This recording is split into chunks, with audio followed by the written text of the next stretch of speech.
حضرت عائشہ صدیقہ رضی اللہ تعالی عنہا سے مروی ہے، حضور نے فرمایا کہ جب تم میں سے کوئی کھانا کھائے تو اللہ کا نام لے،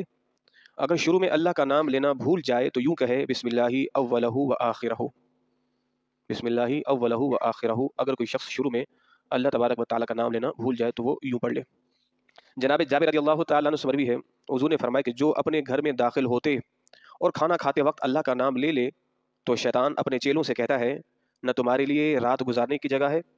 نہ رات کا کھانا ہے، اور جب کوئی اللہ کا نام لیے بغیر گھر میں داخل ہو جائے تو شیطان کہتا ہے تم نے رات گزارنے کی جگہ اور رات کا کھانا بھی پا لیا ہے۔ تو جب بھی گھروں میں داخل ہو تو بسم اللہ پڑھ کے داخل ہو، ورنہ شیطان بھی آپ کے ساتھ گھر میں داخل ہوتا ہے، اور شیطان اپنے چیلوں سے کہتا ہے آج رات کا کھانا بھی یہی ہوگا اور آج رات رہائش بھی ہماری یہی ہوگی، اس لیے کہ صاحب خانہ نے نہ کھانے میں بسم اللہ پڑھا ہے نہ گھر میں آنے میں بسم اللہ پڑھا ہے اور نہ ہی بستر میں سونے میں بسم اللہ پڑھا ہے۔ تو کتنی برکتیں ہیں بسم اللہ کی۔ گھر میں داخل ہو تو بسم اللہ پڑھیں، کھانا کھائے تو بسم اللہ پڑھیں، پانی پیے تو بسم اللہ پڑھیں۔